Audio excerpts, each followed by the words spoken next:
काही पावसानंतर जर आपण परिस्थिती बघितली तर missing link, Mumbai Pune express highway, जुना हायवे सगळं बंद झालेलं आहे आणि त्याचबरोबर आळंदी देखील बघितलं तर तशीच परिस्थिती आहे. मुंबई पुण्याचे रस्ते देखील बंद आहे, ट्रेन देखील बंद आहे आणि दरड कोसळल्याच्या बातम्या अनेक भागातून येत आहेत.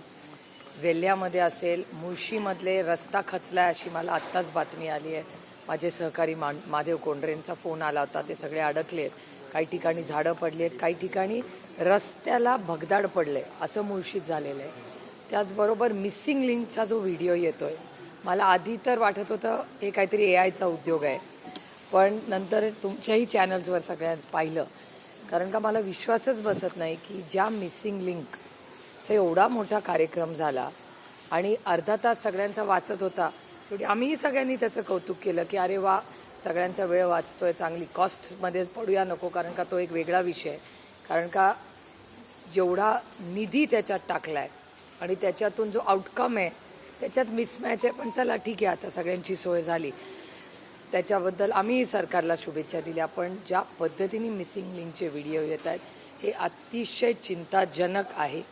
त्याचबरोबर हा एकटा नाही, मुंबईमध्ये अनेक वसई, विरार, भांडूप सगळ्याच भागांमध्ये सातत्याने इन्फ्राचे प्रोजेक्ट्स चाललेत. तिथे झाडं पडत आहेत. मानखुर्दला 6 लोकांचा मृत्यू झालेला आहे. म्हणजे नक्की महाराष्ट्रात काय चाललेलं आहे. पाऊस अनेक वेळा झाला, एवढा पाऊस आधीही झालेला आहे, पण एवढं नुकसान आणि हानी ही कदाचित पहिल्यांदाच बघायला मिळते आणि अतिशय चिंताजनक आहे. आळंदी जर आपण परिस्थिती कारण मुख्यमंत्री म्हणले ड्युरेबिलिटी चेक करण्यासाठी 2 खड्डे पडले आणि दुसऱ्या दिवशी तिथला स्लॅब कोसळतोय. उद्घाटनाची घाई झाली का? तुम्ही त्या सगळ्या उद्घाटनाच्या आलिशान कार्यक्रमामध्ये अडकला होता वाहतूक? नाही, मला असं वाटतं तातडीने एकतर महाराष्ट्राच्या माननीय मुख्यमंत्र्यांनी तातडीने एक इमर्जन्सी डिक्लेअर करावी, आढावा या सगळ्या इन्फ्राचा घ्यावा आणि महाराष्ट्राला काय सत्य आहे हे महाराष्ट्राच्या माननीय मुख्यमंत्र्यांनी स्टेटमेंट करणं अतिशय गरजेचं आहे. मी सगळ्यांना आवाहन करते, विनंती करते की जेवढा प्रवास टाळता येईल तेवढा टाळला पाहिजे.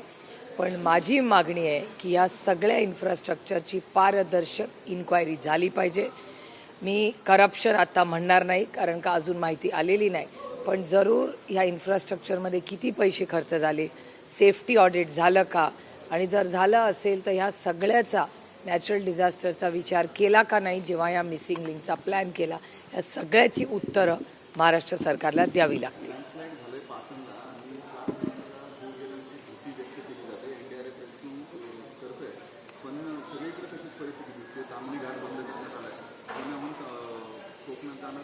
सगळी वाहतूक जी ती बंद आहे. मुंबईला जाणारे सगळे मार्ग पूर्णतः बंद झाले. तुम्ही हे कशाचं द्योतक समजताय? नॅचरल कॅलॅमिटी जरी असली तरी पर्यायी मार्ग नसणं किंवा हेल्पलेस होणं नागरिकांनी मोठी नाराजी व्यक्त करतात सगळे नागरिक. रेल्वे स्टेशन्सला अडकून पडलेले, एसटी स्टँडला अडकून पडलेले. नाराजी तर रास्तच आहे, पण सुरक्षिततेबद्दल कोण विचार करतंय? एवढे मोठे इन्फ्रास्ट्रक्चर प्रोजेक्ट्स हे सरकार करतंय. सातत्याने इन्फ्राचं आमचं सरकार आहे सांगणारं हे सरकार, त्याच्यात जर सुरक्षितता किंवा पर्यावरणाचा विचार नसेल तर उपयोग काय आहे? एक पाऊस पडला आहे आणि पूर्णपणे महाराष्ट्र पॅरलाइज झालेला आहे अशी परिस्थिती सगळ्या चॅनल्सच्या माहितीवरनं आपल्याला दिसते. आज तुम्ही पुण्याच्या स्टेशनला जा, ST स्टँडला जा, शाळा बंद आहे, कॉलेज बंद आहे, हे मी समजू शकते, पण कनेक्टिव्हिटी पुणे आणि मुंबई ही एवढी महत्त्वाची शहरं आहेत, त्याच्यात कनेक्टिव्हिटी बंद होणं हे धक्कादायक आहे. म्हणजे पुण्या मुंबईमध्ये सेशन चालू आहे, सेशनला आमदार पण आज पोचणार आहेत का नाही देवालाच ठाऊक. आणि जर आमदार निघाले नसतील तर माझी त्यांना विनंती आहे, जाऊ नका, रिस्क घेऊ नका. पण जर आमदार, खासदार, लोकप्रतिनिधी विधानभवनला पोचू शकत नसतील, तुम्ही विचार करा, एखादी इमर्जन्सी असेल, एखादा डॉक्टर असेल, कुणाची फ्लाईट असेल, कुणाच्या शिक्षणाची कामं असतील, एवढी कामं असतात, त्याच्यासाठी कोणी मुंबई पुणे प्रवास करू शकत नाही. आणि मुंबई पुणे प्रवास करण्यासाठी 3 रस्ते, एक रस्ता नाही आहे, 3 रस्ते. एक ताम्हिणी घाटातून तुम्ही जाऊ शकता, तो बंद. मिसिंग लिंकमुळे तो बंद. जुना आपला, म्हणजे तुमचा कदाचित जन्मही झाला नसेल तेव्हा, आमच्या लहानपणी आम्ही त्या खंडाळाच्या घाटाने जायचो, जुना रस्ता ज्याला म्हणतात, तोही बंद. मग सगळेच रस्ते बंद झाले असतील तर ह्या सगळ्याचं ऑडिट व्हायला नको की एवढे इन्फ्रास्ट्रक्चर प्रोजेक्ट्स करताना पर्यावरणाचा विचारच या सरकारने केलेला नाही आहे. आणि सगळ्याचे कॉस्ट एस्किलेशन्स आहेत. नुसता इन्फ्राचा इश्यू नाही आहे, प्रत्येक आजपर्यंत ह्या केलेल्या सरकारच्या प्रत्येक प्रोजेक्टचं कॉस्ट एस्किलेशन झालेलं आहे. काही मुंबईमध्ये सुद्धा पावसामुळे मोठं नुकसान होते. कालही 2 जणांचा मृत्यू झाले झाड कोसळून.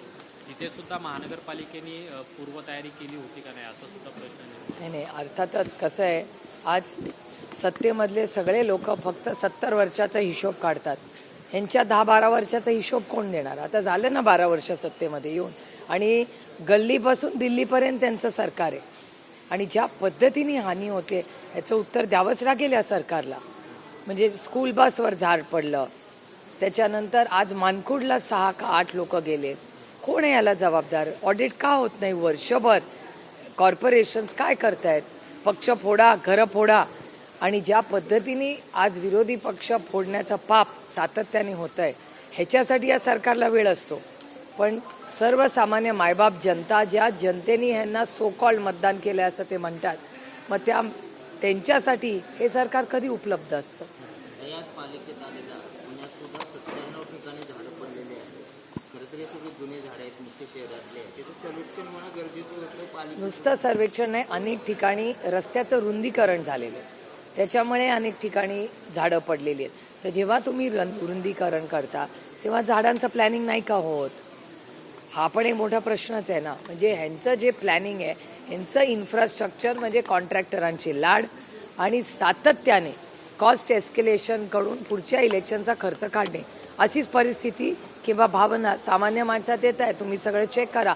हीच भावना मी सकाळपासून टेलिव्हिजनवर ऐकते, वर्तमानपत्रात आज तर काही बातम्या नाही आलेल्या, पण सोशल मीडियावर सगळीकडे एवढीच चर्चा आहे. काही रोहितदादा सातत्याने आंदोलन करतायत, सरकारच्या विरोधामध्ये रस्त्यावर आहेत. 2 दिवसापूर्वी त्यांनी एक ट्विट केलेलं आहे की माझ्यावर आता पुन्हा एकदा कारवाई होऊ शकते अशा पद्धतीने. तुमच्याशी काय चर्चा झाली किंवा काय असू शकतं आणि पुन्हा तेच ईडी हे ते सुरू होईल? आम्हाला आईस म्हणजे इन्कम टॅक्स, CBI आणि ED विरोधी पक्षात असला की हे होतेच. आणि तुम्ही त्यांच्यामध्ये गेला की ते वॉशिंग मशीन होतं, आता डेटाच आहे ना. तर ही जुनी गोष्ट झाली या देशात. विरोधी पक्षात असला तर आईस, आणि सत्ताधारीत असल्या तर त्याला सौखून माफ. ते वास्तव आहे दुर्दैवाने या देशाचं. राम मंदिरावरून शिवसेनेने आंदोलन सुरू केलेली आहे. तुम्ही काय करणार आहात? उद्धव ठाकरे अयोध्येला जाणार? एक तर कालच खरं तर गेला 1 आठवडा निलेश लंकेंची इच्छा आहे अयोध्येला जाऊन तिथे आंदोलन करायचं, पण आता तिथे परवानगी देत नाही. आणि जे जात आहेत खासदार किंवा आंदोलन करण्यासाठी, त्यांना तिकडून काढलं जातं आहे अशी माहिती सगळ्या आम्हाला तिथल्या स्थानिक आमचे जे समाजवादी आणि काँग्रेसचे सगळे आमचे जे मित्रपक्ष आहेत त्यांच्याशी जेव्हा आम्ही बोलणी केली. एक तर दुर्दैवी गोष्ट आहे की अयोध्या टू उज्जैन ही आमच्यासाठी आस्थेची, श्रद्धेच्या जागा आहे, आणि दोन्ही ठिकाणी एवढा मोठा भ्रष्टाचार झालेला आहे हे वास्तव चॅनल आणि वर्तमानपत्र सातत्याने करत आहे. म्हणजे आता तुम्ही विचार करा, राम मंदिर ह्याच्याबद्दल भारतीय जनता पक्षाने एवढा मोठा लढा उभा केला, आणि त्या काळातले म्हणजे आज मला आवर्जून अरुण जेटली, सुषमा स्वराज, यशवंत सिन्हा, अटलजी, माननीय अडवाणीजी या सगळ्यांनी केवढा संघर्ष केला हे करण्यासाठी. आणि आज त्याच भारतीय जनता पक्षात आज निर्णय प्रक्रियेत ते कुठलेच नेते नाहीत. म्हणजे आपण पुण्यात आहोत, आपले प्रकाश जावडेकर साहेब बघा, किती नेत्यांची नावं घेऊ मी. आज ती सगळी पिढी ज्यांनी राम मंदिर व्हावं आणि अयोध्या ते उज्जैन या दोन्ही बाजूसाठी ताकदीने एवढा मोठा संघर्ष केला, आज त्यांना काय वाटत असेल? ज्या एवढं त्यांचं उभं आयुष्य विरोधी पक्षात असले तरी एवढा संघर्ष केला, राम मंदिर बांधलं, आणि त्या रामाच्या मंदिरात जर आज भ्रष्टाचार होत असेल तर किती दुर्दैवी आहे मला सांगा. आणि पुन्हा मी म्हणते की उज्जैन, अयोध्या टू उज्जैन, आणि मर्यादा, मला सुषमाजींचे शब्द आजही आठवतात. त्या प्रभू श्रीराम कधी नाही म्हणायच्या, त्या म्हणायच्या मर्यादा पुरुषोत्तम राम. मला अजून सुषमाजींचे शब्द ऐकतात.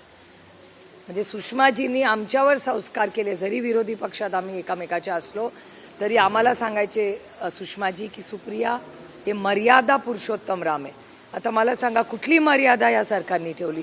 जर त्याच रामाच्या मंदिरात ज्याच्यासाठी उभं आयुष्य अडवाणीजी, अटलजी आणि सगळ्यांनी केलं, त्याच रामाच्या मंदिरात भ्रष्टाचार होतोय, आणि जेव्हा आम्ही सत्तेत होतो तेव्हा काँग्रेस राष्ट्रवादीच्या भ्रष्टाचारांना हद्दपार करू हे तुम्हीच दाखवलंय ना तुमच्या चॅनलवर. त्याचं तर काहीच झालं नाही. ते दोन्ही पक्ष फोडले, सगळ्यांना क्लीन चिट दिल्या. म्हणजे मग आमच्या कदाचित नेत्यांनी भ्रष्टाचार केलाच नाही ना. मग त्यांनी खोटे आरोप केले आमच्या नेत्यांवर फोडण्यासाठी, घरं फोडा, पक्ष फोडा. आणि त्याच मर्यादा पुरुषोत्तम रामाच्या मंदिरात आज भ्रष्टाचार होतोय. हे दुर्दैवी आहे आणि ह्याच्या विरोधात, कारण का आमच्या श्रद्धेचं स्थान आहे, आम्ही हे सहन करणार नाही.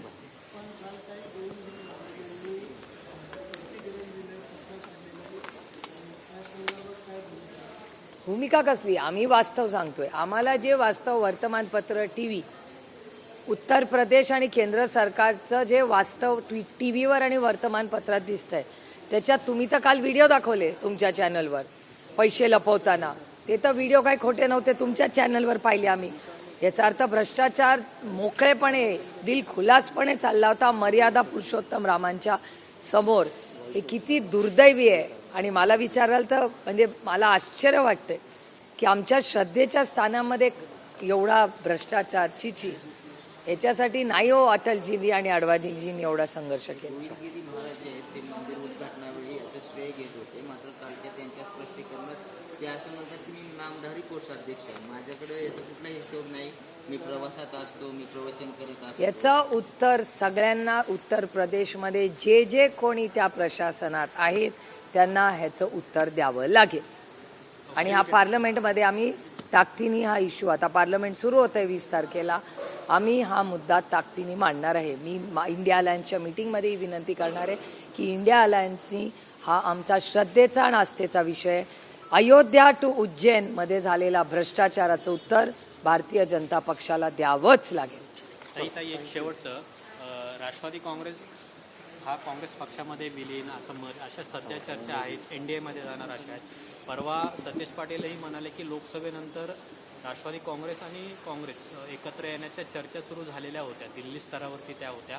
आता राष्ट्रवादी आमच्यासोबत आली तर दुधात साखर आहे असं त्यांनी वक्तव्य केलं. बंटी दादा हे काँग्रेसचे ज्येष्ठ नेते आहेत आणि अर्थातच आमचे अतिशय प्रेमाचे, जिव्हाळ्याचे आणि कौटुंबिक संबंध आहेत. पण त्याचबरोबर राष्ट्रवादी काँग्रेसने गेले 27 वर्ष एका विश्वासाच्या आणि प्रेमाच्या नात्याने आम्ही एकत्र काम केलेलं आहे आणि करतही राहू. आणि बाकीच्या ज्या चर्चा मी वर्तमानपत्रात किंवा चॅनल्सवर ऐकते किंवा वाचते त्या माझ्यापर्यंत आलेल्या नाही आहेत. त्याच्यामुळे तुमच्या सूत्रांनी तुम्हाला काय सांगितलं हे मला माहिती नाही. पक्षामध्ये ही कुठलीही चर्चा नाही.